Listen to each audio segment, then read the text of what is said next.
It is Sunday, November 15th, the year of our Lord 2020, a year that continues to impress, baffle, and confuse.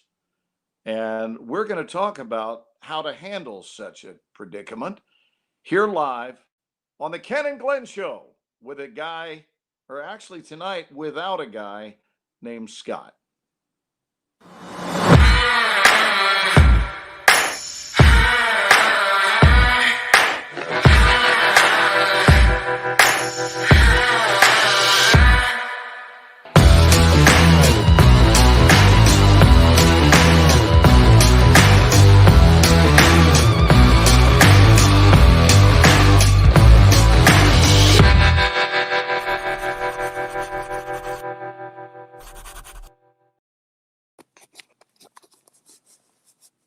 Hey, we're having an earthquake. Oh my gosh. No, I'm just trying to get situated. How are you, brother? Dude, I'm doing great. How about yourself, man? I'm really well. And now, if I could locate the volume on this device, it'll be even better because I have my headset in. Hey, I got to tell you, man, I'm just going to go ahead and since every single week at 8:05 on the money, we we never miss doing the ooh, that's just wrong. No. So And it never fails to be at that time. It's always at that time. So this today here in the beautiful state of Ohio, we had a storm roll in with 50, 60 mile an hour winds, gusts. Whoa. And dude, I am telling you, I was on Amazon Live with a buddy of mine. He's an author, CEO of a company here. We were doing an Amazon Live. I'm on my computer, and dude, my power went out. Oh, that's fun. No, like, do you get it? My power went out. Like, it went out. And he's talking, and I'm gone. And so I had to grab my phone, quickly sign into StreamYard, and pick up where oh my gosh, it was horrifying. It was horrifying. I just thought the lights went out, they came right back on, but of course my computer was off, and it was like, dude, it was like not good at all. And I thought, ooh, that's just wrong. What did it bring? Did it bring snow, or what did it bring? The front. It brought warmer temperatures. Oh, wow. Look at that. Doug Wing's down in Charlotte. Doug Wing is awaiting your presence. I'll be there in a couple days. There's Greg, who I saw on Friday evening. We spent a wonderful Friday together, like the old days, because we were always together on Friday evenings. So that was a real blessing. We had several of our extra milers come out. We had a little campfire in Jeff's driveway. That's awesome, where we used to meet. The theater space is back behind his apartment. And boy, it was music to our ears. I know nobody wants to think about it being cold in California, especially in Southern California. But at night, it's a desert environment, and the temps do drop. And it was too cold for an outside visit. So Jeff said, "How about a fire?" And we said, "Yes, please." And we sat by the fire, and it was just, I don't know that there are a lot of things, Ken, that are better than time by a fire on a cold night with friends. Yeah. Something about fireside chats that are very illuminating and unifying. Fire is one of the great unifiers. Just everybody circled around a fire is always a good thing. So I feel like I should have been there with my guitar. Well, we certainly would have welcomed that and probably even sung along. That would have been fun. Hey, and just so you know, we may have a surprise visitor tonight. Okay. Well, I do want everyone to know, for those who, oh my gosh. That means Scott is at the San Francisco airport. Change of planes, guys. How you doing? Holy cow. Well, welcome back to the mainland after 2 weeks away, brother. Yeah. It was beginning to look like you were going to stay. It was beginning to look like you were going to stay out in the middle of the Pacific. Well, welcome back. We are changing planes and miss you guys. I'm so sorry that the flights didn't work out to be better to be here, but it's so great to see you guys. And holy cow, I caught Ken's show last night. Ken was on fire last night with his show. Yeah. And thanks, Glenn, are Scott. you still in LA? Where are you? I'm so sorry. Because your plans changed, my plans changed. And that's all fine. I mean, but I was coming up today in order to surprise you and do the show live with you. And when you weren't available, that there's no need for me to rush to Vegas to do a show when I can just stay here in LA and do it. And the next 2 days, as you know, are teaching days for me. And I was planning to just teach from my hotel room. But I will tell you that the plan right now, if I'm coming up at all, it'll be on Wednesday. Well, man, I'm sorry, I'm having trouble hearing because here at the airport, but holy cow, man. Anytime, it would be so great to... Don't you have AirPods? No, I don't. Hey, I got Oh, wait a minute. Oh, my bride is grabbing some earphones. Dude, aren't wives amazing for stuff like that? I'm serious. Like, I'm driving down the road. You know, one Ken, day. they also can talk and have ideas too, you know. Some of which are earth-shattering. Oh, I'm sorry, I didn't mean to bring that into frame there.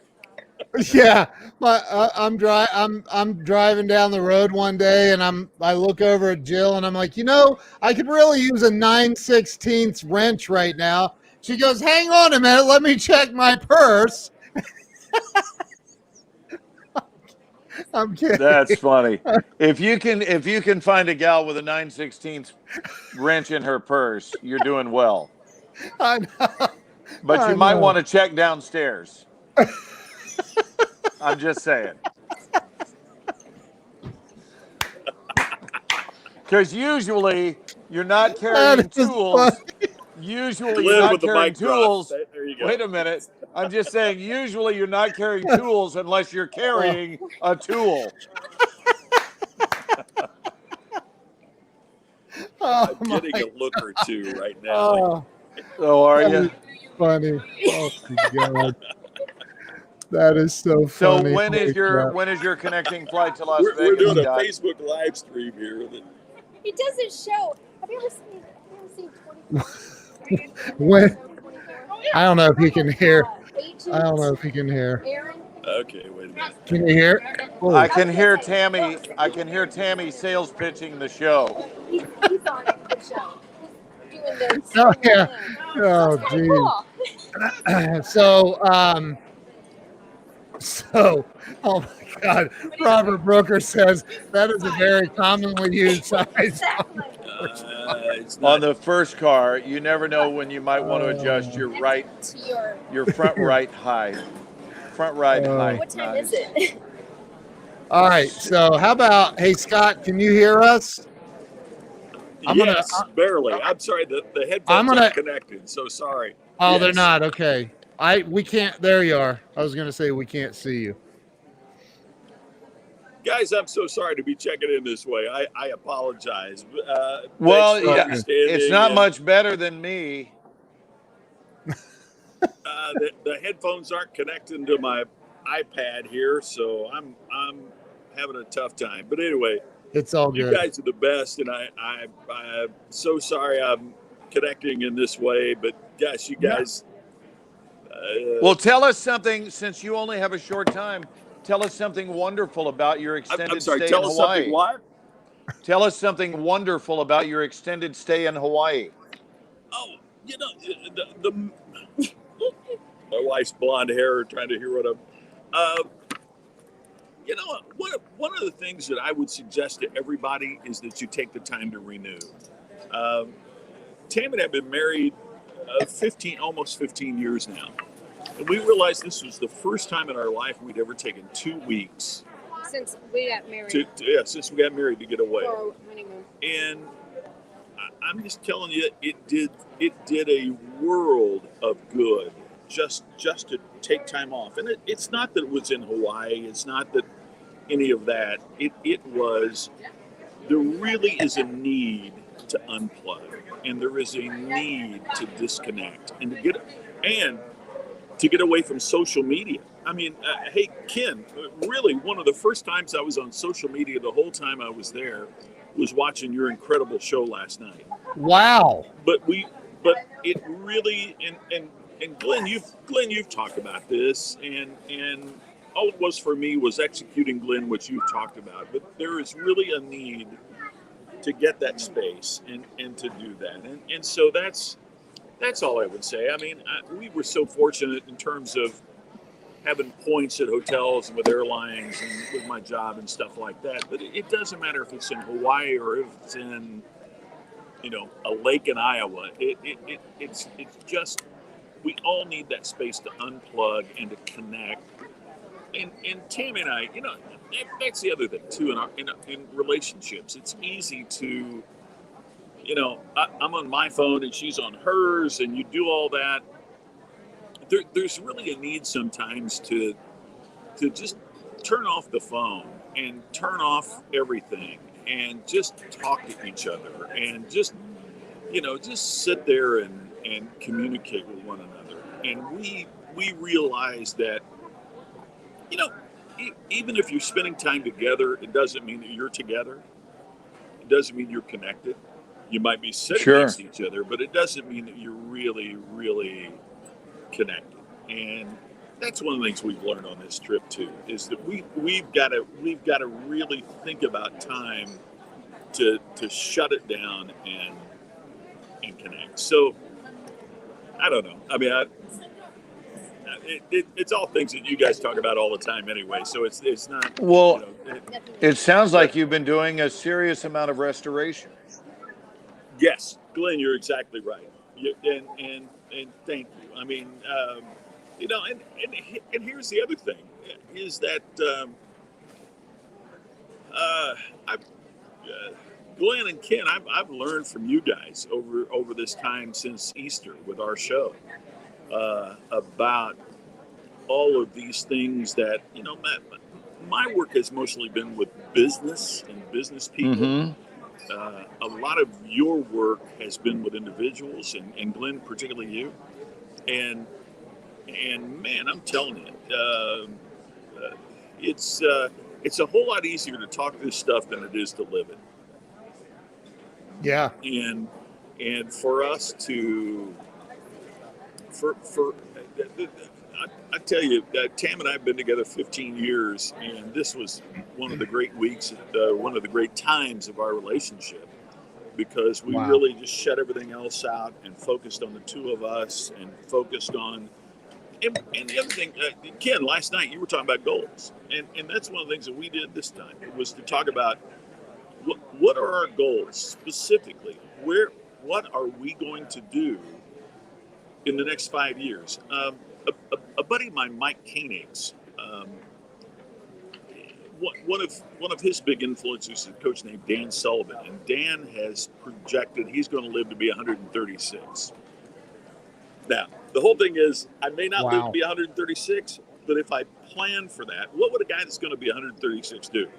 I'd eat better. I'd work out more. I would focus on the people that are important to me. I would do these kinds of things that make a difference. And so that's one of the things that we talked about is, what do we want? I mean, it gets, and we've talked about this before on previous shows. I don't know that goals is the right terminology for it, but what do we want for the future? It gets so easy just to be, especially if your life is okay. I mean, our life is good. I mean, we're so blessed and we're so privileged our life is good, but yet good is the enemy of great. And having a good life is the enemy of a great life.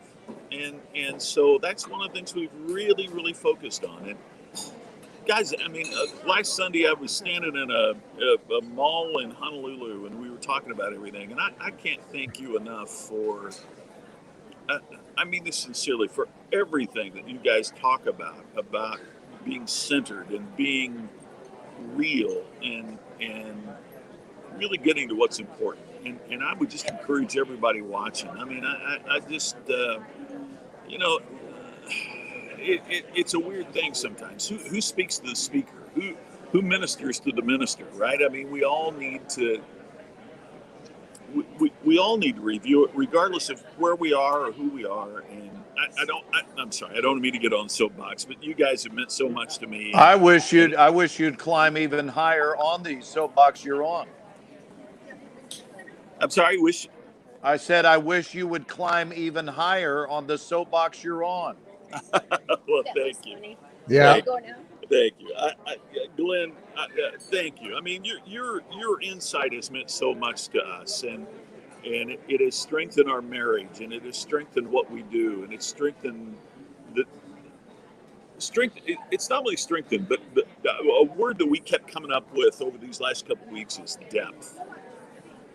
It's not enough to be strong. You have to be deep and strong. There are people who are strong, but they're a mile wide and an inch deep. And gosh, everything we've talked about since Easter here is just so Yeah. important. I mean, it's just so important about, are you willing to go deep? Are you willing to really talk about what matters? And it's so easy to be at the surface level.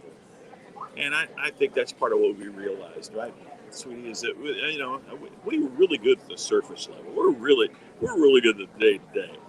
Is there any chance that Tammy might want to lean in here and share some of her insights? She says, Hi. Hi, Tammy. for some reason, she said she can't hear. She would. Well, she doesn't have to hear. She can just tell us what the last 2 weeks have been for her. What have last 2 weeks? Let her know Last 2 we can weeks. hear her fine, What has Scott. meant to you? Oh, the last 2 weeks. The last 2 weeks has been amazing as far as just being able to reconnect with Scott because, oh my gosh, I look terrible. Reconnect with Scott because he's been so busy trying to do a whole new business because there's no speaking out there. And just for him to be able to just have this 2 weeks just to relax and recharge has been amazing to watch. And he is more charged. He's been riding on the plane, he's been reading on the plane, and normally he would be sleeping because he just finished a speech or he finished something else, and he was tired. He was always tired. So this has been just an eye-opening for him and for us. And I'm so proud of him. I'm so proud of him. Oh, that's awesome. Wow. Part of what's hard to realize is, guys, every vacation we'd ever taken was always a tag on. You know, I was booked to speak in LA, or I was booked to speak in Florida, and so then we would tag on. Well, what would happen is I was either exhausted from the event or I was nervous about what was about to happen. So the speaking was a preoccupation. Yes, exactly right, Glenn. Exactly right. Right. Or having dinner or I would give the speech, and please, I know this sounds so ridiculous, but Glenn has to know this. Glenn knows this. I mean, so I'd give a speech, and then we'd have like 2 or 3 days off. But then we'd be at dinner, and people come up going, "Hey, man, I loved your speech." Yeah. Well, I felt such a responsibility to my clients. I always wanted to be there for them. And all I want to say to everybody is, man, we all deserve time to unplug. We all deserve time, and we need time to just connect with our spouses, our partners, our loved ones. We need time to get, and not just that. And Glenn, I am so sorry we're not in Vegas where you Yes. could be there. Tammy and I have talked about this. Oh. We're so sorry, Glenn, that we're not. We would No, love- but We have wait. to do it soon. Before you get all into your sorrow about it, how about we hope we to just see you soon because man, no, I'm telling listen. you, How about if we just postpone You it may have to travel to 3 Hawaii. days? it's so noisy here, guys. I'm so sorry. I can't. I said, how about if we simply postpone our dinner until Wednesday night? Oh, yes, we're totally in. Oh, good grief, yes. We're All so right. there. Well, I'm teaching Ken, if I from had here. points, I'd send you a ticket. I'm out of points. I am here all day tomorrow and all day Tuesday teaching. As you know, I teach morning Yeah. till night, and then my responsibilities end, and I have wheels, and I have money, and there are airplanes, and I can get my body from Burbank, California to Las Well, Vegas with ease. We are on Wednesday. We are absolutely. I can't wait to hug your neck. I'm looking, and that's so exciting. So let me ask you this. Are you aware that this is the first time since the show that you and I have been in the same state? Yes, that's crazy. Oh, that's right. No, everybody. We're both in I have California so many right people that now. write me and go, "Oh, your pal Glenn," and I'm like, "We've never been together before. I mean, we know each other, but we haven't been physically." Right. That's Well, awesome. I would say that Wednesday is going to be our night for intimacy. And I'm going to bring some, Scott. Oh, that is I'm- awesome. I'm going to go all right, ahead. we are I'm going to so go ahead in. and pack the candles. We are so excited. Ken, we he's can not do a even lot. hearing And me. while we're together, we also need to check in with Brother Ken and do it like you guys did with me in Nashville. So, I will be with Gittimer. who? I'm sorry, I don't know who that is. He's just some guy. He wrote a book or something. I don't know. When are you? You're heading out on Tuesday, aren't you, bud? Yeah, and I apologize, guys. We got to go. Our connection is about to leave, but 5 minutes. Go catch your flight. Can I Go. just take 10 seconds and thank everyone who watches this show every week? Because if we contribute to you, please know you contribute that and more to us. And everything Well that said, happened- brother. Everything that's happened this last couple of weeks for us, the inspiration I've gotten from these two guys and from the people that view this show has really spurred that, and it's life-changing. So thank you, Ken, thank you, Glenn, and thank you everybody that watches this, because it's meant the world. So Hey, thank you to the pilot for getting you to Vegas safely. Yeah. we'll Safe see travels, you Wednesday. bud. That's so exciting. Yeah. All right, guys. See you later, Scott. Welcome back to the mainland, brother. Well, He's that gone. wasn't that just lovely? That was awesome. Wasn't that just lovely? I would And- call that a greatly tenderized Scott. I would call that you guys creating a little bit of jealousy in Ken. Really? Well, there's always a redirection of plans. I mean, my plan, I'm just but kidding. you know what? Hey, Ken, I have an idea, brother. Yeah. My idea is, first of all, I want to let you know that about midstream, I'm going to be jumping over to my computer where my eye line and everything will be better. I will be using my Yeti mic, which I am not. Well, why right don't you now. go? Hey, go do that right now, and I'll do you take mean? over. I'll take over for a few minutes. No, Emily is doing it for me. Oh, she's setting it all up.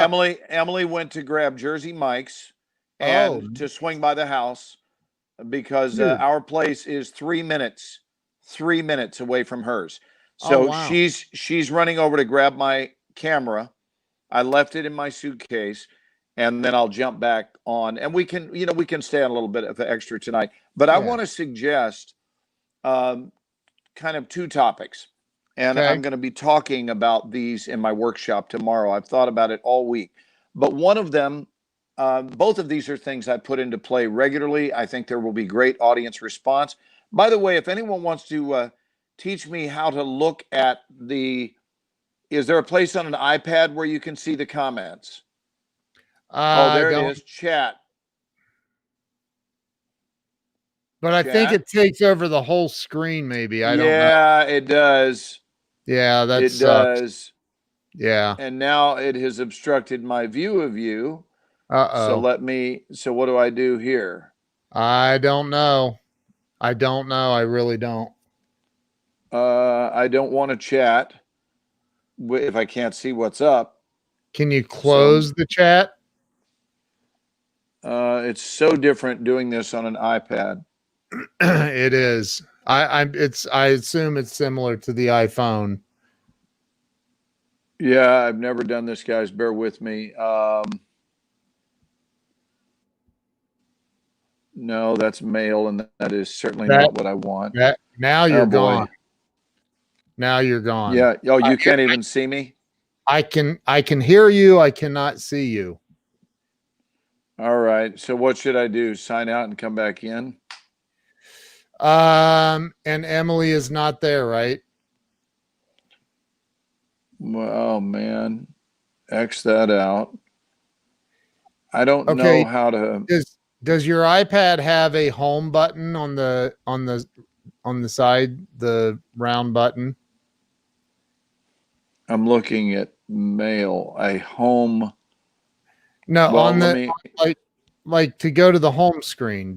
Is there a button? Well, I can do this. Hold on. I can do this. Double click the button, the home button on your iPad. And he's gone. Like he just left. He left the studio. He's gone. So hopefully we get Glenn. Oh, hold on. He's back. Look, he did it. You're there. Can you hear me? Can you hear me, dude? Okay. Can you hear me? Yes. Do you hear me? Yeah, and I can't hear. Maybe if I unplug it, I'll be able to hear. Hold on one second. Camera. Can you hear me now? Audio. Can you hear me now? Can you hear me now? Okay. Can you hear me? iPad microphone. I would think there would be choices. Can you hear me? Speaker. Can you talk to me now and see if I can hear you? Can you hear me? Now I can. Okay. But why wouldn't I have been able to hear that in the speaker? Try. Do you have There it is. There it is. Okay. Yeah. There you go. All right, I'm back. Sorry about the delay. As you are a magician. Well, I'm slowly becoming one, courtesy of your tutelage. So I'm open on two windows, though, Ken, because I never got rid of that first one. Anyway, when my mic comes, I'll go over to the other, and I brought my computer that I normally sign on with, so that'll be fine. Anyway, the two topics that I want to mention. Okay. One is a case of the F-its. And I'm intentionally just saying F it to not be foul-mouthed, but that mindset can be very dangerous. That when something goes wrong, Ernie Hudson, many of you know Ernie, character actor, from his big break early on in his career was Ghostbusters. And Ernie is a very well-known actor. He has spoken at our workshop. I've been friends with Ernie for many years. But he's spoken at the Extra Mile in Dallas. When he was there doing the Dallas Comic-Con, he came by the studio. And Ernie said something that was really profound that hit my actors right between the eyes, which is he said there's a lot of downtime in our careers. And the highs are high and the lows are low. And the whole idea is to, in the in-between times, try not to do anything stupid. And I happen to think that's Ernie. Yeah. So everyone knows Ernie Hudson. Yeah. So he's a good man. Ernie will do this show, by the way. he's someone that would come on and talk to us. Would you guys like to have Ernie Hudson come by? If so, drop a 1 and I'll reach out to Ernie and have him come by at some point on a Sunday night. That'd be awesome. I can't see the 1s, Ken. But anyway, the idea is if everyone would be on the lookout, this is a really helpful hint for you this week. If everyone would be on the lookout that when something devastating occurs, it is important to practice damage control so that it doesn't spin out of control, so that you don't go from there into a succession of dark events. So be mindful to do the best you can to isolate when something unfortunate occurs. If whether it's someone dying unexpectedly, or a career development fails, or a relationship you're in is having hard times, or possibly even comes to an end, that doesn't mean that your precious, unrepeatable life has come to an end. I want to make that so abundantly clear. It means that it appears that that situation has come to an end, or it's in trouble, but that is not a comment on the entirety of your life. So try not to do anything stupid, meaning isolate that, allow it to be what it is, and then practice damage control. And if anything, go on high alert to keep every other aspect of your life running smoothly, that you're going to have to give it extra attention, extra time, extra care, extra concern, a deeper level of listening, so that you don't get into the mindsets of the efforts, because you can do a lot of damage to your life. You can do a lot of damage, albeit unintentionally. It can be inflicted upon others because we are grief-stricken or unhappy in some way, shape, or form about one event. And it feels like it is our entire lives, but that's not the truth. So we've got to go back and remember who it is we are, and most importantly, remember the truth. The truth is we're having a challenge in that area, and in that area alone. And if you can really increase your level of discipline to operate that way, you will manage your downs much better. Celebrate your highs and manage your downs. Right? So when a down cycle is being managed properly, they're not nearly as bad as they would otherwise be. Yeah. So that's one of the big things, and I wanted to see if that stirred up anything in our viewers. You'll have to illuminate things if comments are made, Ken, because I can't see them. So there were a lot of 1s. Oh, so about Ernie? About Ernie. Yep. Okay.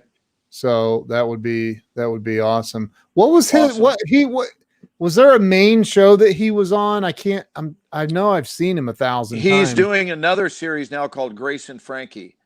And he's been doing it for a few years with Lily Tomlin and Jane Fonda and my buddy Martin Sheen, Sam Waterston. Those are the 4 actors that are on that Netflix hit show. And Bernie plays Lily's boyfriend. Okay. Did I say Bernie? I've still got the election on my mind. Ernie.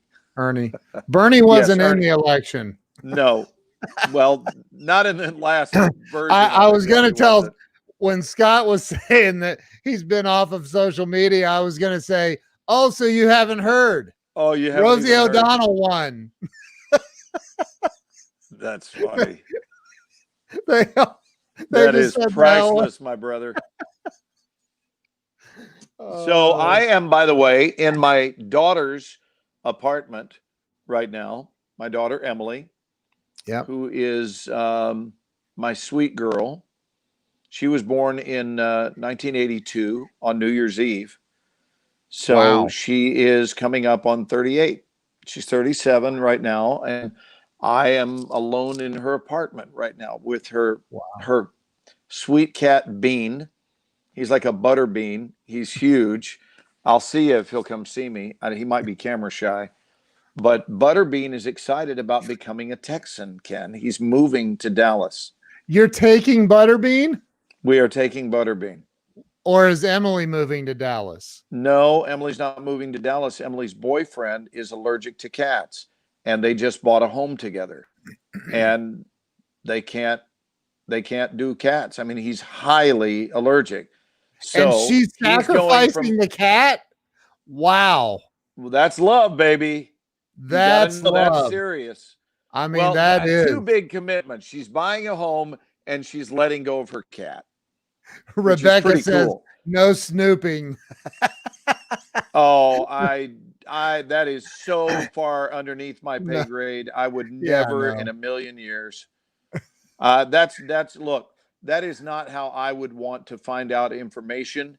I No don't want way. information that badly to violate someone's privacy. Never, I mean, No. seriously, never in a million years would I go looking in someone's drawers or anywhere. I respect privacy to the nth degree. I was here when Emily left. I will be here when she gets back. Right. And she's given me her apartment all day tomorrow and Monday because she doesn't stay here anymore. She comes by and feeds Bean and hangs out for a little bit, but she's with Joe the vast majority of the time over at his place, which is about 10 minutes away. Has very little human interaction. Well, he's had less since they got together, but now, I mean, he lives with Emily, but he has no playmates, catmates. He's getting ready to inherit a family of 7, which is just, dude. I mean, you're turning into an old cat lady. I think so. I think this is what you do when you're not making movies. Is you just sit around and you do this, and you go, let's throw another cat on the fire. Hey, I'm going to show you Bean. You think I'm kidding? I believe you. Where's Bean? Oh my God, that's funny. Is he shy? Let's throw another cat on the fire. Right. I want to put Bean on the show. Okay. That's okay. What did you get? Thank you, honey. Thank you. Did she get us Jersey Mike's? I am the recipient of a number 99. And for those of you who don't know Jersey Mike's, that is the 56 and the 44 combined. It's not even on the menu. And it means that you have the inside track. But they'll make it anywhere you go. And you kind of give them that wink of, I know what's up. I'll have a 99. And they say, would you like that Mike's way? Wow. Allergic Joe, Butterbean, and Sweet Emily sound like its own show. That's funny. Hey, Ken, look what I got. Oh, snap. Look at that. My camera. You have the camera. See, and how about this? Emily just ran over to our house because she knew I was doing the show live, and she doesn't snoop either, right? We don't have any snoopers, Rebecca. Yeah, Nicole says, let's meet Emily. Oh, you want to meet my daughter? The national audience. I should say the international audience because we have some Canadian. International. We have some Canadian viewers. We have some British viewers. Would like to meet Emily. Look at this. Jen Moran is over at Jeffrey. If they don't mind that I'm not camera ready, I don't mind.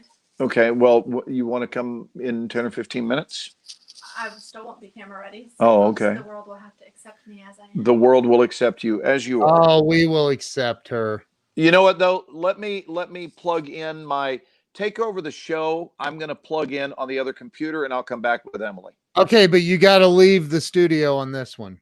I know, I will. Okay. All right, I'm going now. I'll be back. Okay. So I want to point out that Jennifer Moran is down doing a writer's retreat weekend with Jeffrey Gitomer. And she's saying she got to shop at Barnes and Nobles today for bestsellers with an international bestseller. I'm assuming that means you went to Barnes and Noble with Jeffrey Gitomer. That would be a really cool trip to have under your belt for sure. That's amazing. So, who else do we have? I don't know what the 99 is, but I do love Jersey Mike's. I saw their show. Awesome. So, Glenn will be back. He's getting set up on his laptop. Yes, and it was badass. That would be absolutely badass. That would be a lot of fun. Holy crap. I mean, he holds the world record for number of books sold in the sales books category with the Little Red Book of Selling. Jeffrey Gitomer is a legendary author and a really, really good dude and a dear friend of mine. And Jen's a dear friend of mine too. And the fact that they're hanging out together this weekend is really, really awesome. So, how's everybody's weekend been? Oh, it's a cheesesteak. Wow. I love cheesesteak. Love cheesesteak. How's everybody's weekend been? Drop some comments in about what you've been up to this weekend. Joan said we did karaoke and Cosmos. Awesome. I'm assuming that's Cosmopolitans, the drink. Joan says, hey, Emily. Hi, Emily. You don't remember. I met you about 12 years ago. We haven't met Emily yet on the show, but when Glenn comes back on, I believe we will have the opportunity to meet Emily, his daughter. And then we all went to dinner at an aptly named restaurant called Poe's Tavern. So what else has been going on? What have you guys been doing? Yasmin, I sent you a message today on Instagram. I saw you were headed for Orlando, and I said, that's awesome. Oh, you're doing it. What are you doing on TV? Is it a commercial? You doing a television series? What are you doing? A movie? A blockbuster? What do you got going on? Joan, I've been to Philly. My best friend over there, Frank Criniti, is one of my dearest friends in the world. I went over there, spent 8 days over there with him, and had Philly cheesesteak almost every single day. It was awesome. Hey, we have Glenn back. Hang on. Glenn, welcome back. Can you hear me? Rutro Roy. Hold on, Keno. Oh, he sounds way better. Do you guys hear that? How about that? Yeah, you sound way better. Yeah, so now I'm on my laptop and I traveled. How about that? I traveled with my Yeti mic. Are you on the Yeti mic though? I don't think you are. Oh, you don't think? All right, well, I'll take a look and see. Hold on. I'll hold it. You might be. Well, I'm going to look at it. Hold the microphone up to your mouth. Well, hold on. Give me one sec. Default. Where is Yeti? Yeti right there. Now we're on the Yeti mic. Yeah. Now you'll have to get the Yeti closer to you. Okay. Hey, did you see this, Glenn? Yasmin is doing a national commercial in Orlando. Yeah, I spoke with her right before the show, and she shared the good news. That's freaking awesome. There, my mic's a lot closer now. Is that better? Yeah, that's way better. Much, much better. I'll have it close like that. Cool. Ina did beach and cheer. My daughters play beach volleyball and then competitive cheer. Went to a memorial yesterday and then to the cemetery to pay respect to my grandparents. Wow. That's wow. Ralph Glass says busy driving 11 hours. I was finishing a remodel in beautiful Orange Beach. Yeah, he's down in Orange Beach, Alabama. I did not know that Yasmin did an Arm & Hammer commercial. That's freaking awesome. That is awesome. So Scott says I'm out of sync. I might be. Well, it's been that way for years. Kind of. Yeah. Kind of. And that's why we started the show. Been quarantining, COVID test on Wednesday, doing a lot of writing and binge learning. Wow. So, man, I feel like the universe is we're back together here with your microphone and yes, and I have my mouse here and it's turned on, and that's not annoying at all, is it? No, not at all. And I can now see the comments, so everything has been normalized. You know, I really was moved by Scott's renewal, and you could see that his spirit had been rejuvenated. Yeah, by the time away, and so I'm glad he took time to throw some light on that. It's good for all of us, you know, and it's also good to have alone time. It's not just about time together. So I was scheduled Oh yeah, that was the other topic that I wanted to talk about.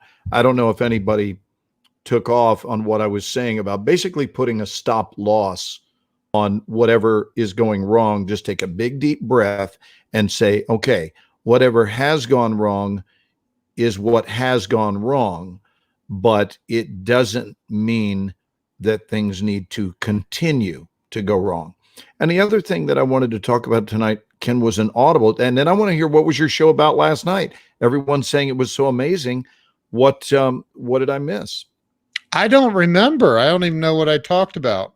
I was having dinner with my friends Mo and Don and Jasmine.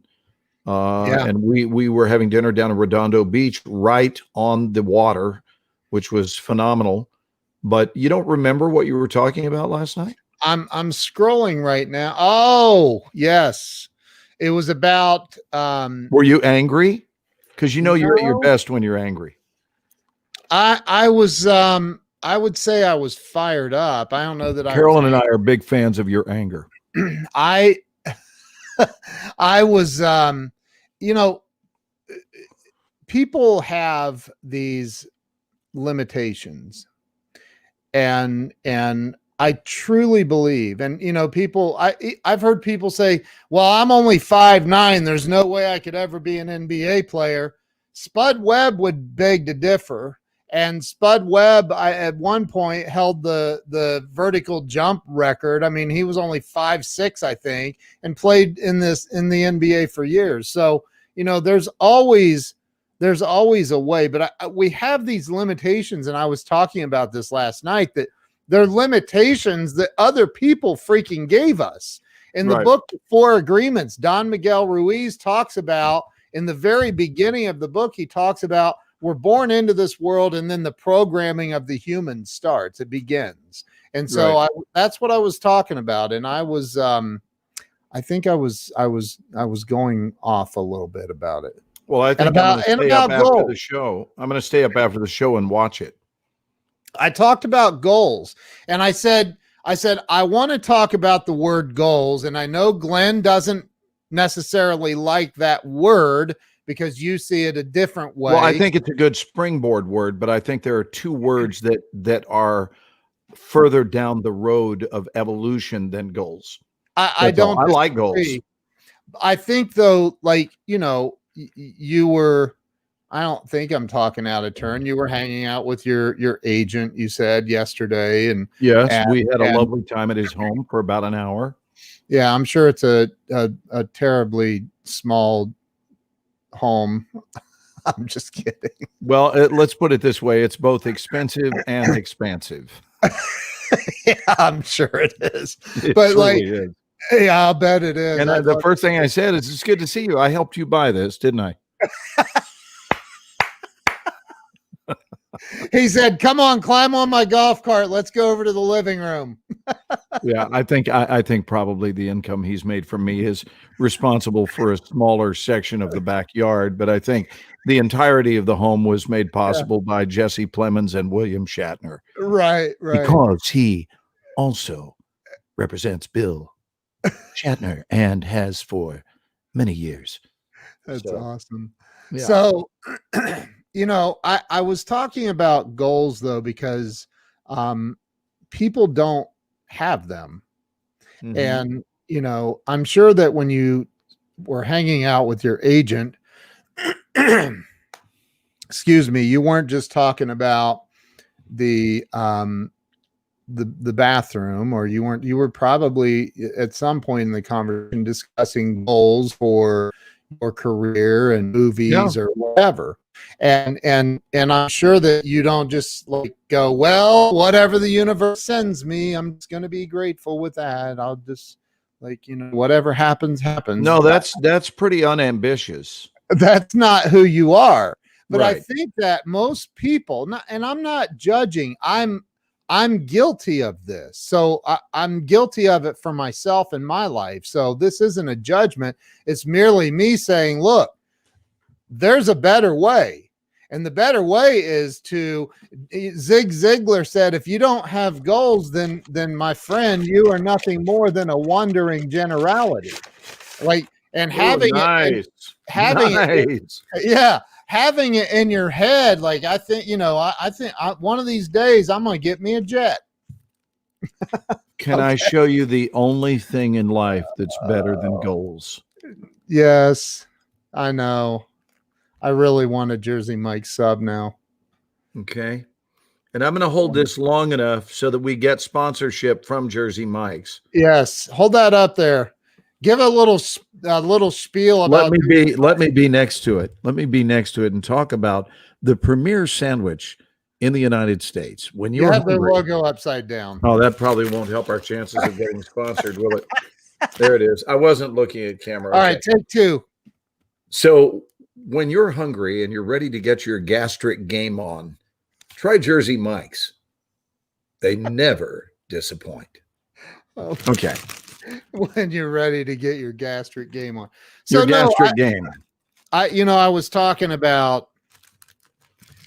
Hey, listen, when you want to take a break from shooting and killing people, and you pull off to the side of the road after you've offed several unsuspecting citizens, and you just got some hunger because you develop an appetite whenever you're making people, let's just say, go away. When you're making them disappear and you start getting hungry, have a Jersey Mike's and be glad you did. Tell them Glenn sent you. You like that one?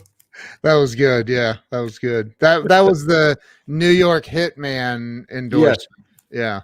Probably not going to get Jersey Mike's to nibble on that one either.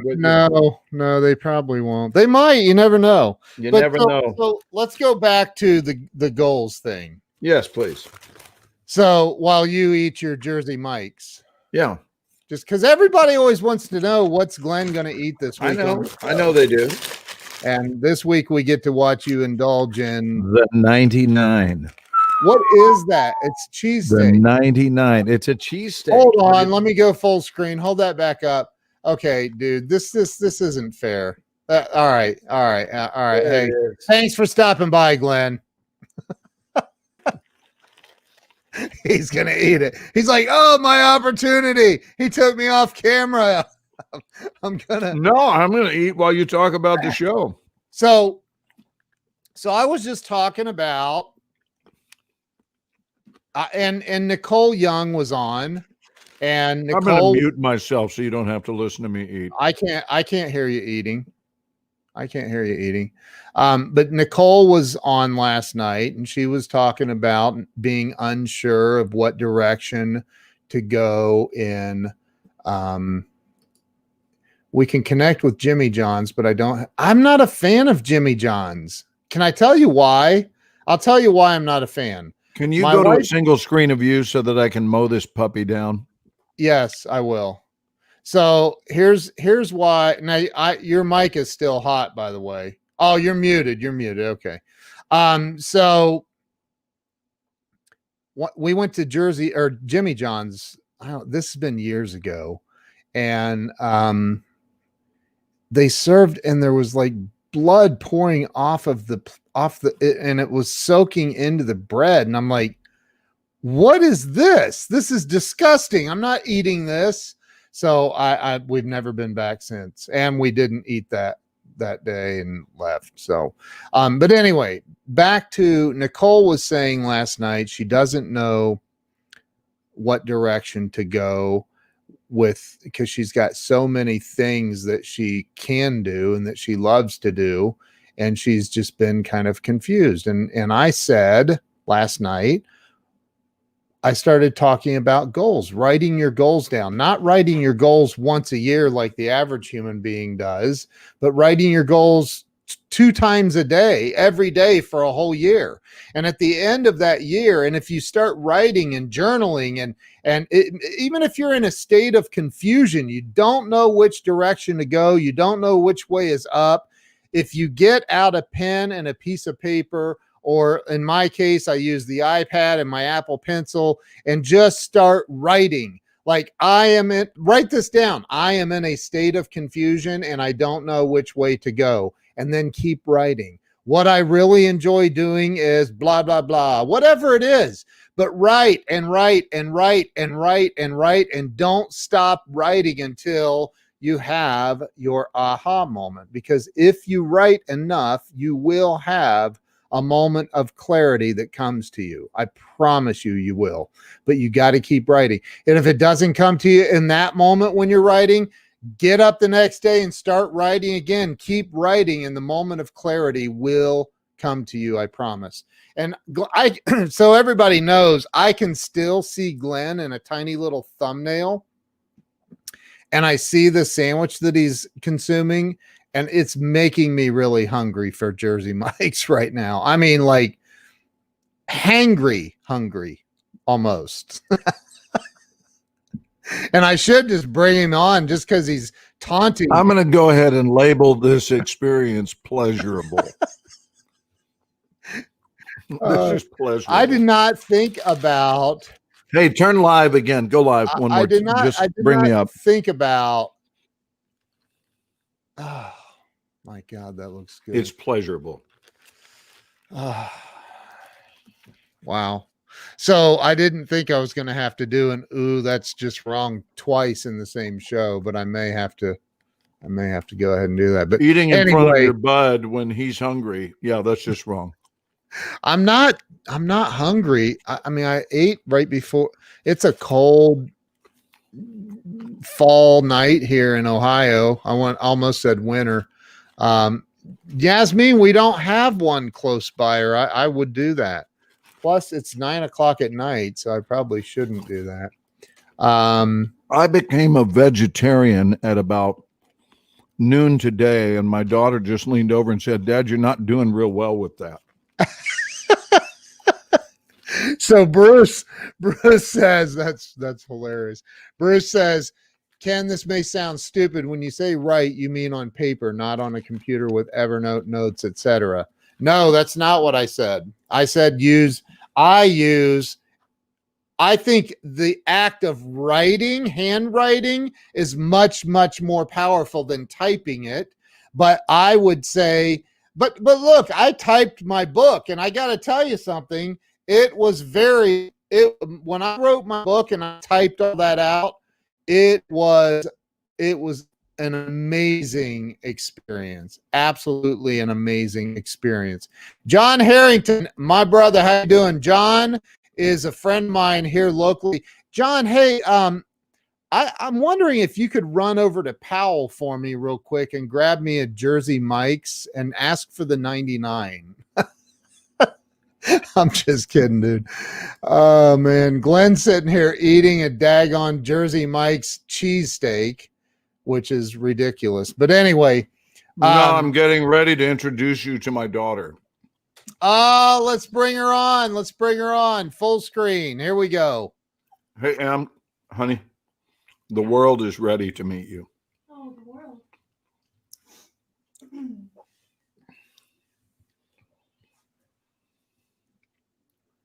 John said, does everyone know I love Jersey Miles or Mike's? I think you meant Mike's. Jersey Mike, that thing looks still ridiculous. Come over and cuddle up next to me. Let's meet the inimitable Emily. The inimitable.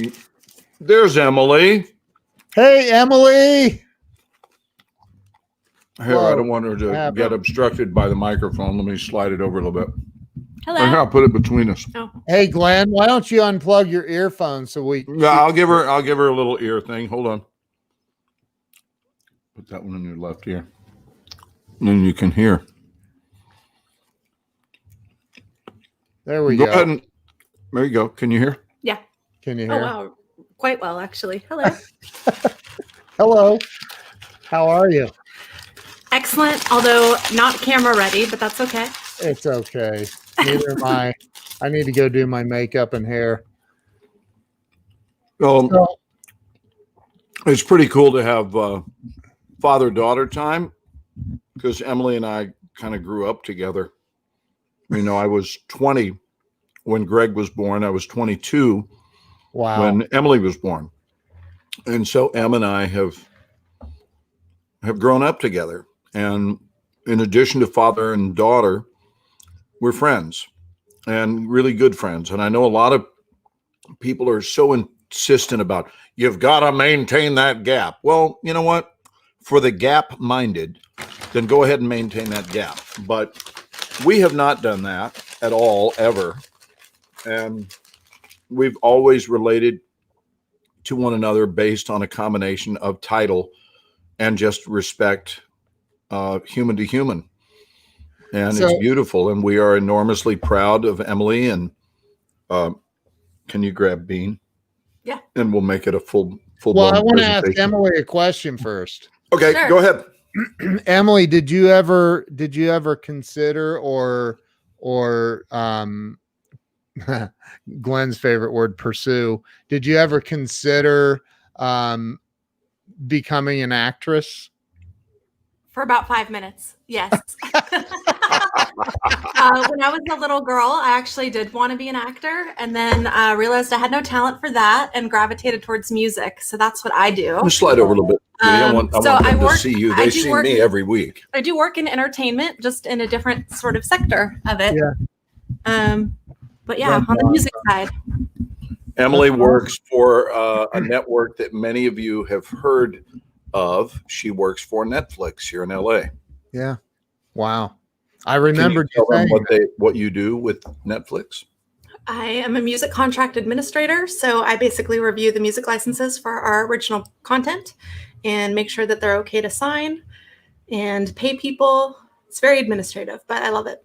Hey, And I've can been you doing it. explain the copyright laws to your father? Because he's always like, "Hey, play this music video on our live stream," Oh, you can't do that. and then Facebook. I'm like, "Dude, Facebook just shut us down." Yes, It's you'll get your happened. cease and desist. Oh yeah, they get all. They've shut us down for what wasn't it? Was it when John Schneider? Yeah, when John Schneider was on, didn't they shut us down for that? They've shut us down multiple times.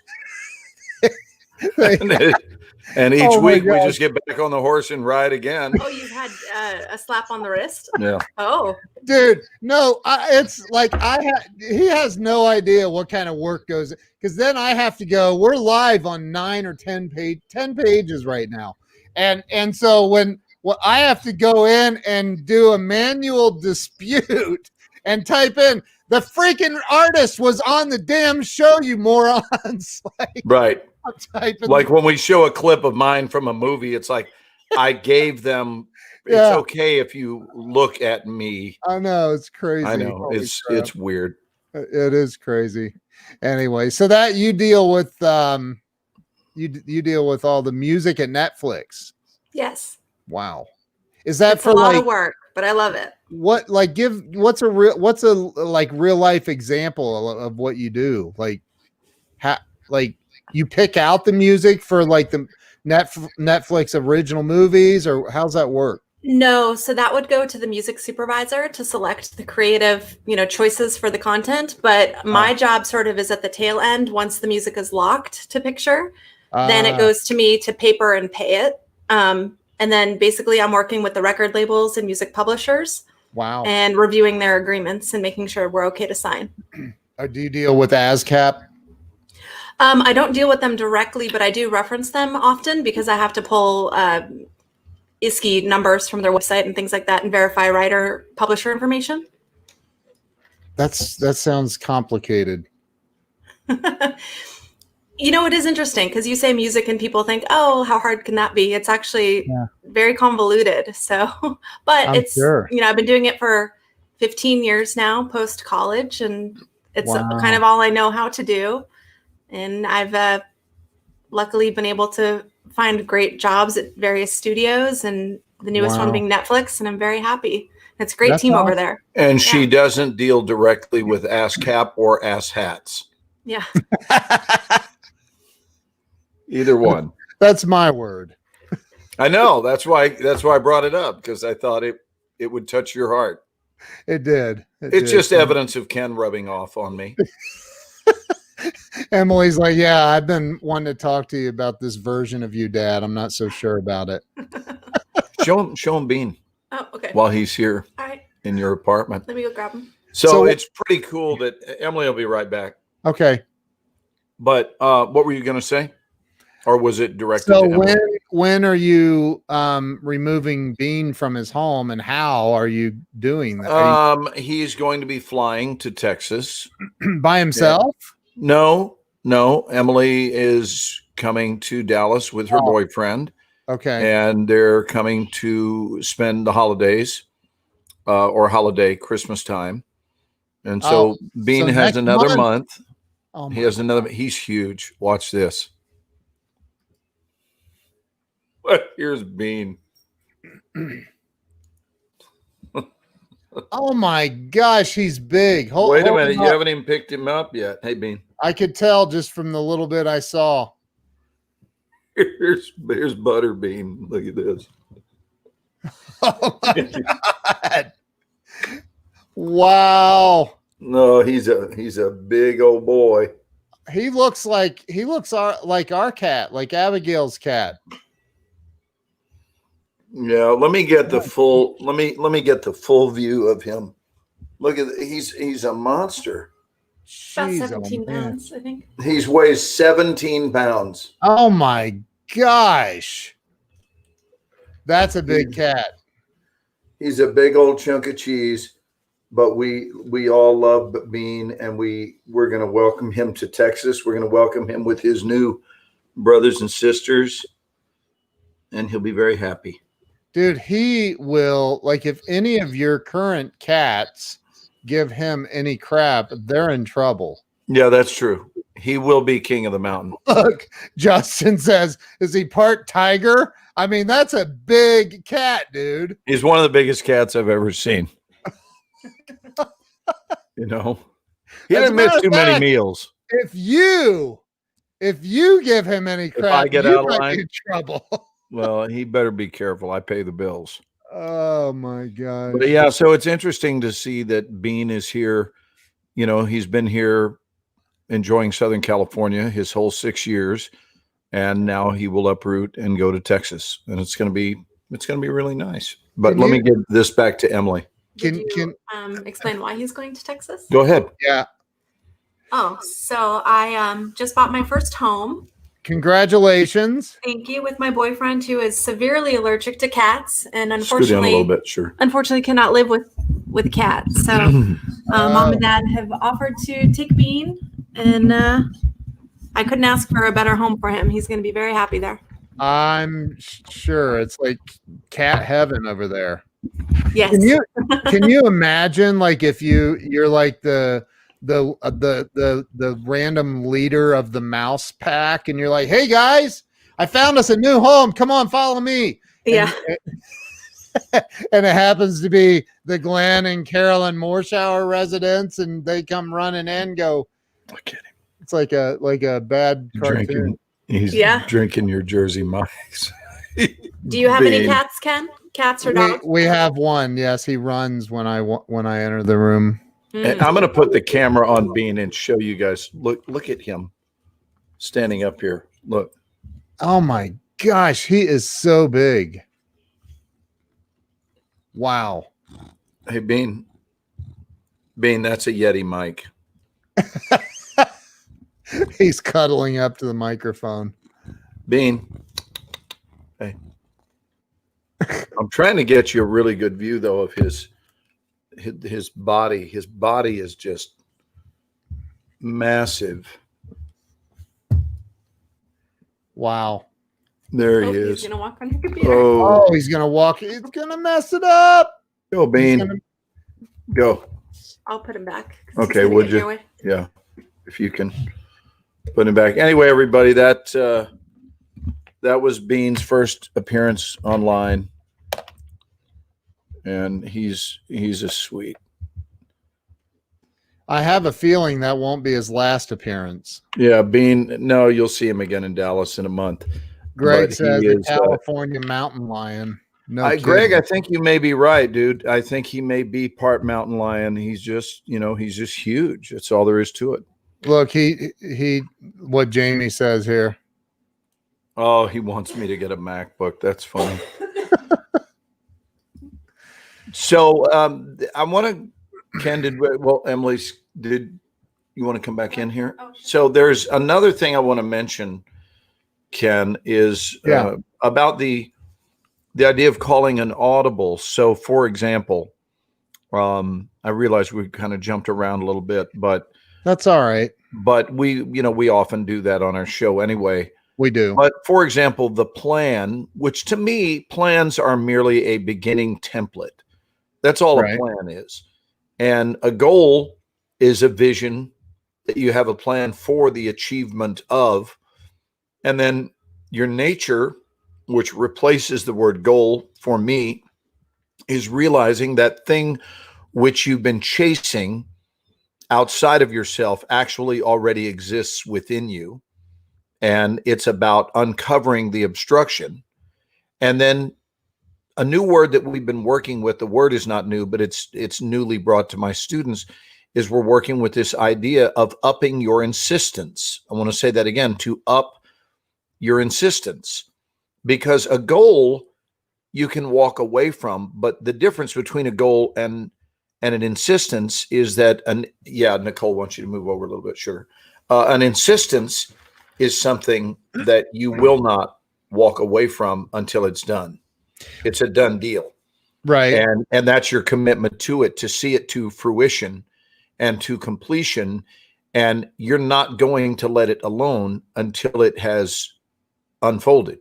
And that's Right. how committed you are. And everything else takes a back seat to it.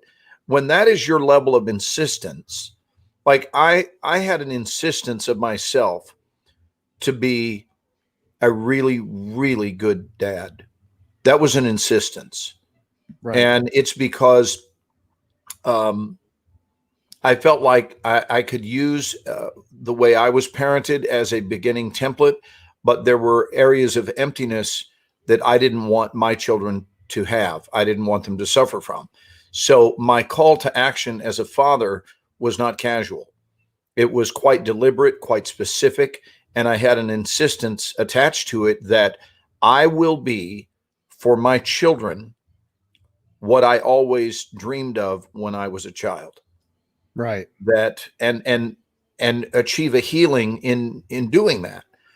And that's the way it worked out. But I want to be clear, it didn't accidentally go that way. That was not an accident. That was as a result of excessive intentionality and not a stroke of good fortune. I believe that people who pass things off as a stroke of good luck are often too lazy to get into the ring and earn whatever it is they dream of, to just get in there and earn it by being more intentional. I think, and let me be the devil's advocate for a minute here on this topic, because I don't think, and I've talked about this before, I don't believe that 99.9% of the world that most people would look at and say, oh, they're just lazy. I don't believe they're lazy.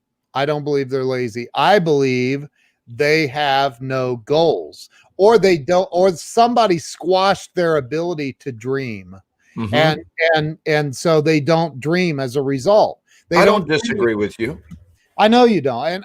So maybe they don't dream of someday working at Netflix, or someday being a one of the most recognized character actors on planet Earth, or whatever. They don't have these dreams, these visions. I can remember a teacher in school, an English teacher to be specific, told me that I was dumb and that I was never going to understand the English language or something stupid, long time ago. And now I'm the author of five books now. 5. And that English teacher hasn't written one freaking book. Right. So, I think that we can refer to this as a misperception on her part. Well, I'm just saying, like, I've but that could have and it probably did for a long time, squash any thought of ever becoming an author. Because for 30 years, 25 years, I thought about writing, but I didn't, and then I something clicked inside of me, and boom, I was off to the races. So, I think that people aren't lazy. I think they don't know how to dig deep and find their dreams. Mm-hmm. Well, and I think there is a term, I call it EH in my coaching in the extra mile, which stands for estimated havability. So I think that most people, when they're looking at lofty dreams, they don't estimate it to have high havability. Right. So they see everything as a long shot. And the sad thing is that's the very thing that determines it being a long shot that's how they view it. So that means that every effort lined up in connection with it will have a long shot modality as its running theme. So any effort at all, it's like, I know it's a long shot, but I know it's a long shot, but, and so they're going through the motions of, well, I'll do it anyway. You never know. I hear a lot that you never know. And I think there's more to it. I think you do know. And I know for a fact from much experience within myself and from many people that I've coached over the years and other people who are life coaches themselves, that the estimated havability of something is the primary fertilizer that really serves its outpicturing or manifestation. If you see something, I mean, we are taught, it is done unto us according to our belief. It is done unto us according to our faith. And so if our belief is that something is havable, I mean, Spud Webb, you mentioned Spud Webb saw the NBA as entirely havable. Therefore, Spud's opinion was the only one he paid attention to. Right. So all of the naysayers who said you can't play in the NBA at 5'6", 5'6.5", whatever. I know his height is right in that range. You can't do it. Now, by the way, when I have a chat with Spud, which is coming up soon because a friend of mine arranged that for me, a one-on-one with him, when I do, you know that I will, of course, ask him if he would like to do our show. So then we won't just be talking about Spud Webb. We'll be talking with Spud Webb. Are you serious? I'm very serious. I'm going to be speaking with Spud Webb sometime in the next couple of weeks. It's already been set up because someone has heard me talk many times that knows him. And they've heard me reference him. They've heard me reference Jim Abbott, who used to pitch for the California Angels. Yeah. That was the one. And that was, pitcher? yes, exactly. And that's before they became the Anaheim Angels and the Los Angeles Angels. But, he was a pitcher and he had one hand. And I mean, right off the bat, pitcher in the major leagues would be not one of the things. I think it might be the first thing, Ken, that would be removed from his trajectory by society. In other words, you see a child, that child has one arm, pitcher is taken off the equation. It's taken out of the equation. It's not even in his life playbook. And he went, excuse me, put that page back in my book. And so whether parents ripped it out, society ripped it out, he said, you have no right. It's my book. And that page is in my playbook. And so his consciousness created what I refer to as the override, the joyous and commanding override, to where it just didn't matter that he only had one hand. And so for those of you who don't know, Jim Abbott, look him up on the internet, now retired for many years, but Jim from baseball, I mean, he's still an inspirational speaker and so forth, but Jim would throw the ball. So he would wind up, throw the ball. His glove would be on the stub. It would be positioned on the stub. He would throw the ball, and as he's winding or as he's following through with the pitch, the arm comes across. Whoops. It's tough to act this out when you're sharing a microphone, but his arm comes across. He releases the pitch, reaches over after the ball has come out of his hand, grabs the glove off the stub, moves it to the hand, and he did it every single pitch. And I'm convinced that when the Angels signed him, they not only signed him because of his great pitching, but they were signing, among other things, his consciousness. Yep. Because don't you know that the consciousness of a Spud Webb or a Jim Abbott or Tom Dempsey Tom Dempsey. He has half a foot. What does he choose to do with it? He looks at his foot and goes, yeah, I'm going to become a kicker in the NFL. And not only was he a kicker, he set the record of 63 yards. 63 yards. And that record stood for something like 40 years. And then it was beaten with a 64-yarder from the, I can't think of the name of the kicker, but he was on the Broncos. But, you know, the fact that a 40-year record stood, a 63-yard field goal kicked by a guy with half of a foot and half a shoe, because he wore, it wasn't even a full shoe. It was just a stub, what you would imagine, a shoe with the front part missing. So no toes on that foot, just a stub. And he didn't buy into the consciousness of society, societal consciousness. So what does this teach us? It teaches us that life unfolds according to our opinion, not according to popular opinion. Exactly. So you might want to be real careful about what you allow to serve as your opinion. You know, Greg and Emily, Greg is our son's name. Emily and Greg were both raised not with, if you could do anything you wanted to do with your life, what would it be? Because that ensures that it stays in the realm of fantasy.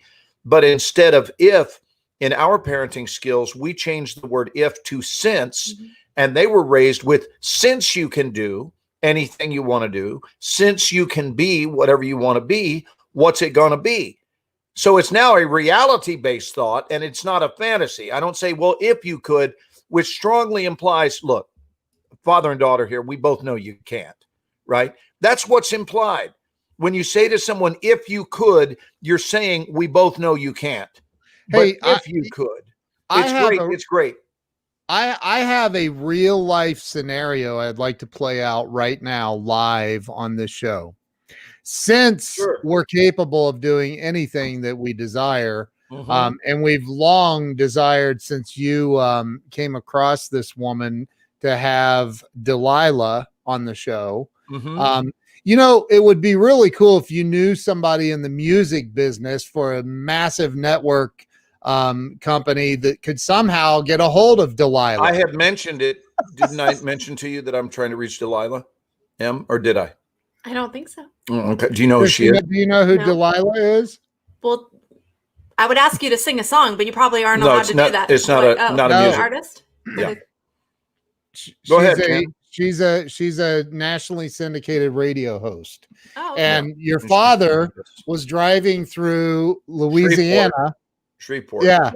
And so you can make fun of me. No, it's okay. I deserve to be made fun of, and I think Emily will laugh her butt off. I think it's adorable. Tell the story. Go ahead. So Glenn gets on the show from John Schneider's, or no, I think it was the following. You were. It was on my way back from shooting the John Schneider movie. Yeah. Wait, so he gets on the Sunday night show, or maybe it was I don't know, maybe it was you and I doing a show on a Friday. And I think the word we're looking for here, Ken, is I was enthralled. He was absolutely, he goes, Ken, I was enthralled. I've got to tell you something. I was driving on my way back from John Schneider's, driving through Shreveport, Louisiana, and the most angelic voice I have ever heard, just the most beautiful, loving person I've ever heard on the radio, is this woman in Shreveport, Louisiana. I also mentioned that I had heard her several times in the last 5 years. Whenever I go through Shreveport, that's when I hear her. Yeah. And he goes, and I just feel like, I don't know, I feel moved that I need to help her. To help her. I need to help her because this woman, of all the people I've ever heard on the radio, deserves to be nationally syndicated. I said, oh, who is it? And he said, well, her name is Delilah. And I go, okay. And then I'm like, wait a minute. Is there like a little jingle that goes, Delilah? And he's like, yeah, you've heard of her? That's it. I go, yeah, dude. She's got millions of fans all over the U.S. because she's nationally syndicated already. No clue. It's a small town girl that I'm going to help. Have you called into Delilah's show? Oh no! But we want her on the show because I want to tell her Yeah. that story. I want to tell her that I was going to try to offer her a leg up. Justin said you were going to give her the big break. That's exactly right. She literally has like 6 million fans on her Facebook page or something crazy. I don't know what it is, but it's a lot. 6,000,001 now. That is so funny. Anyway, I think it would be so cool to be able to get a hold of her because I sent a message to Messenger on her Facebook page. She saw it, but I don't think she took it serious or Right. I don't know. It says she saw it, but All right. Well, we're going to live through it no matter what happens. That's right. But I kind of wanted to mention that this idea that I said there were two things I really wanted to talk about tonight, and I know we're at the tail end, but we'll take a few extra minutes, was the idea of calling an audible, the willingness to remain flexible. Because I do know this. I do know that inflexibility is bad news. There is a dark future for inflexibility. Now, that doesn't mean that all inflexibility is bad. I think that principles, for example, largely need to remain inflexible. It's a principle. It's something that's a pillar of strength. You lean heavily upon it and you remain steadfastly trusting in it.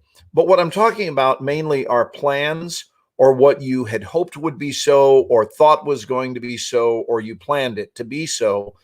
And then it changed, but you didn't. And I got to tell you, that kind of inflexibility will really slow down your life and ultimately possibly completely derail the train. It can derail relationships. It can derail businesses. It can derail dreams. And so on a very simple level, I will tell you that the plan, and I told this to Emily when I arrived on Thursday, what I was going to do over the weekend, and I had some business that I needed to do and had a chance to spend time with my agent. And then on Sunday in the daytime, I was going to drive up, leaving at about 11 this morning, which would have put me in Las Vegas by 3. It's 4 hours from where we live in LA to Las Vegas. Get in by 3 and be able to go on at 5, get settled into my hotel, but then go over to Scott's and do this show live. But that was before I realized he was still stuck in Hawaii. There are worse places to be stuck. I know. I was going to say the word stuck. But the idea is he was stuck relative to what their plan was. And even when they tried to get back a few days later, even that became a problem with points and the issue with CVS and COVID tests with regard to flights and all of that.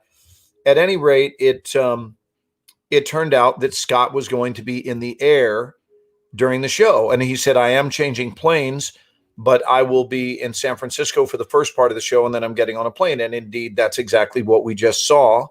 And Scott, we're so grateful when you watch playback. If you do that, thank you, bud, for taking the time, because you didn't have to do that. You could have just walked and had your glass of wine and headed over to the next gate and not paid any attention to it. But that's evidence of caring about the show, and people behave differently when they care. So thank you.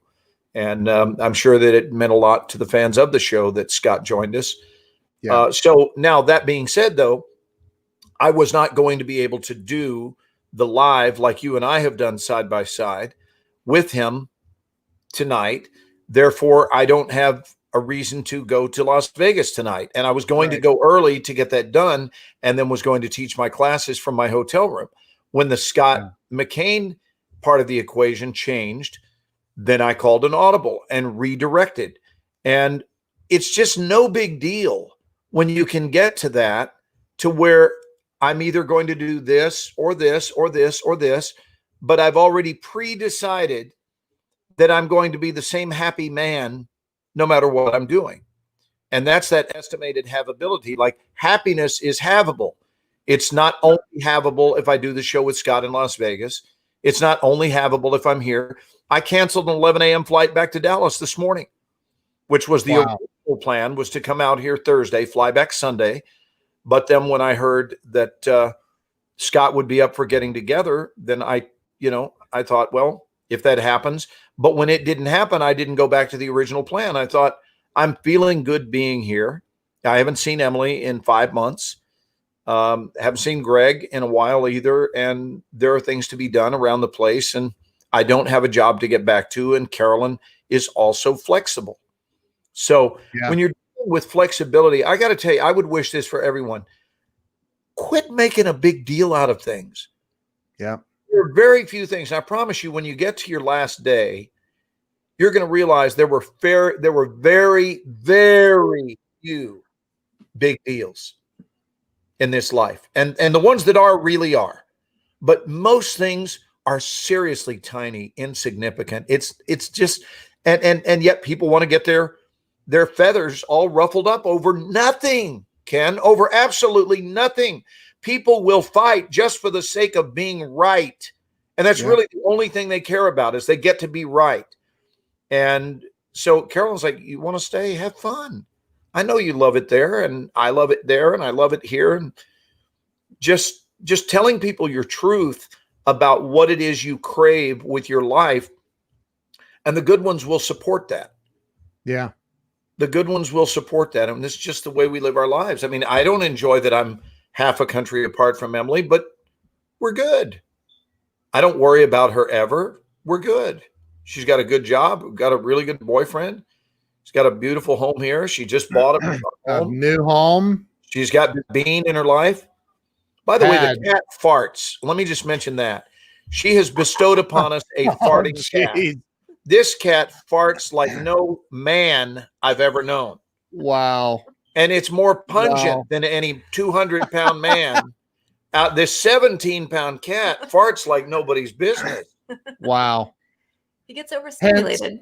Is that why? Did you hear? Emily said he gets overstimulated. She laughs exactly like Carolyn. Yeah. I think I look more like Dad. Although as I get older, maybe a little bit more like Mom. Let me see. I don't know. You look like your mom. That's what people tell her. Think so? I think you look like Care. Yeah. Yeah. Has Mom been on the show?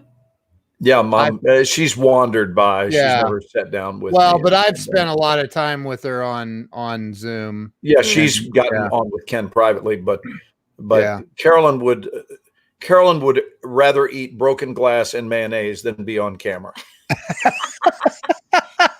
And Ken, you have a daughter as well, right? Pardon me? You have a daughter as well? He has two I have daughters. two. I have two. Oh. Yeah. Yeah. Fantastic. A 14-year-old and a 10-year-old. Awesome. My 14-year-old lives with her mom, and we see her every now and then. She's 14, so we see her a lot less now. But yeah. But yeah. So Emily, how do you like living in California? I love it. I don't handle the cold weather easily, so this works really well for that. But it's also the only place I know as home. Keep in mind, she was born here. Yeah, Ken. I've only had 2 addresses. In fact, the apartment that we're in right now, I've been in for 19 years. Sorry. Oh my Lord, have mercy. Yeah. Wow. So stayed with Mom and Dad till I was 18, moved out for college, and I've been in the same place ever since college. And she went to Cal State Northridge. Wow. Right here in the San Fernando Valley. Wow. Yeah. Charles says, from now on, I will excuse myself and say I'm overstimulated. I love that. Jasmine said to say hi to you, by the way. Hello. That's awesome. Wow. So is your new house close by? It's about a half an hour drive. Okay. It's in Santa Clarita. Okay. I know, but because she doesn't have to physically go into the office regularly, she can do a lot of her work from home, and then she'll reserve, once things normalize a little bit, she'll reserve a day or so a week, maybe 2 days a week, to go down to the office in Hollywood. From her house to Hollywood would be about a 40-minute drive. The new house, right? And it's not bad. Yeah. Is that without traffic or with traffic? With traffic, you're probably looking at what, maybe an hour? Yeah. An hour with traffic. But she goes she goes into the office at a time when traffic's not as bad. Oh, gotcha. She has joyously late hours. I Oh, remember. look at this. Someone said, "Go CSUN." My Oh, wife, nice. look at that. My wife graduated from Nice. CSU Fullerton. Excellent. Yeah, Nice. so that stands for Cal State University Northridge, guys, for anyone who doesn't know CSUN. Yeah, like Charles lives in California, Justin's in California. Maybe Ed's in California. I don't know. I know. I mean, I've seen Ed on here many times. I don't know where he lives though.